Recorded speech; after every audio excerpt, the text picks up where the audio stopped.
off my leg beautifully. She moved off the rein.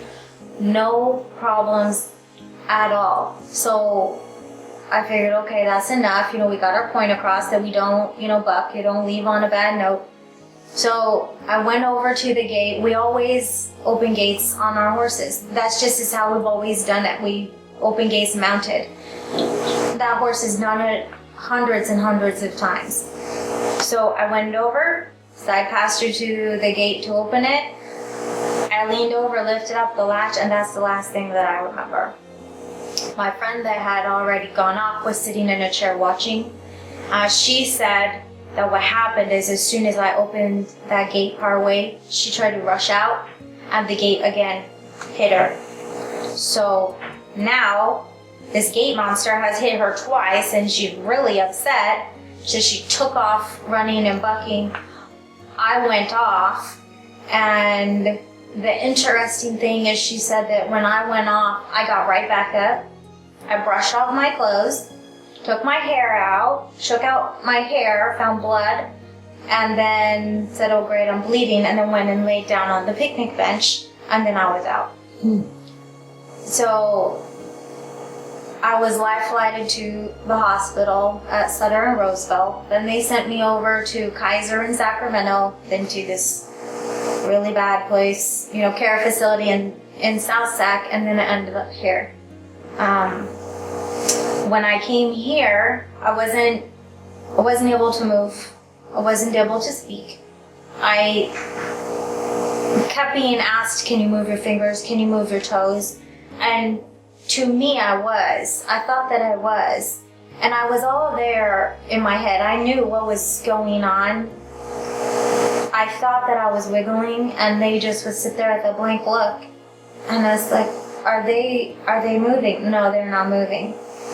So, and it's been really, steady progress, but slow progress.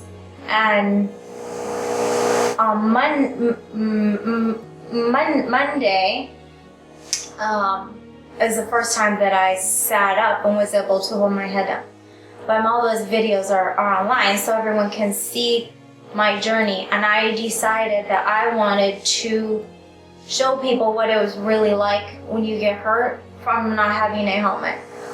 100%, I would not be here if I had my helmet on.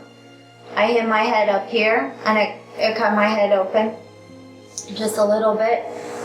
But had I had a helmet on, it would have prevented this from happening. And so I chose to share the photos that I shared of me, vulnerable and very raw photos, hanging in a sling for me to be moved, and laying in a bed with wires all over and tubes and neck braces, because words are just words. When people say wear a helmet, things can happen. But when you see those pictures, they're not in a magazine, they're not on TV, they're from a cell phone on Facebook, and that's real. That's what happens.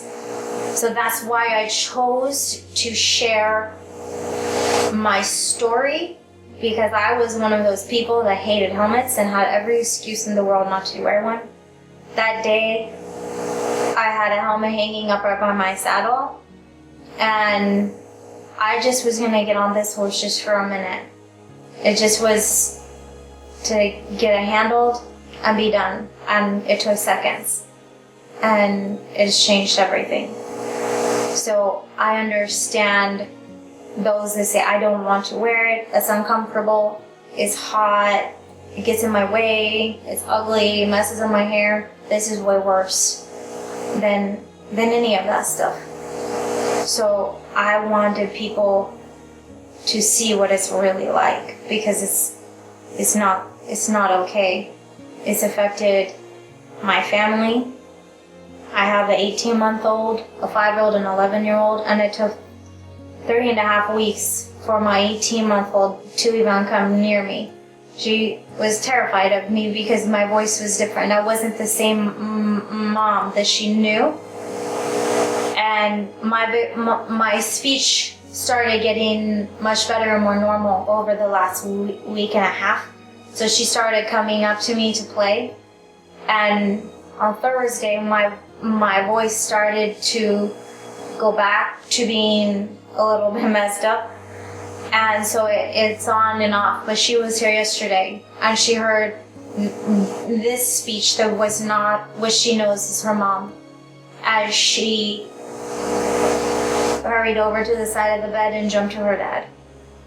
And that is the kind of stuff that will make you stop and think it's not just you. When you don't wear a helmet and you get hurt, it affects everybody. And I think it's important for people to see my journey, not just read it in words, but actually see it, because you can't explain what it's like to learn how to read or learn how to say numbers. And I never dreamed, number one, that I would be a helmet advocate, because I hated them.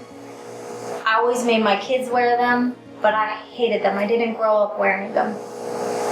So I never thought that I would be an advocate, and I never thought that it would affect so many people. I just hope that we can reach as many people as possible with the story and the reality of what can happen if you get hurt, because it can happen to anyone. And I hope that even the Western writers will see that it doesn't matter what you look like. If you're sitting here in a bed and have to push a button when you need to go to the bathroom, it doesn't matter what you look like anymore, because no one can see you on this bed. No one cares. It doesn't matter anymore once you're in here, because this is my life right now until my legs decide to work. So I hope that everyone will see this and think twice about hopping on just for a minute, or, I've been running barrels all my life, I don't need one, whatever.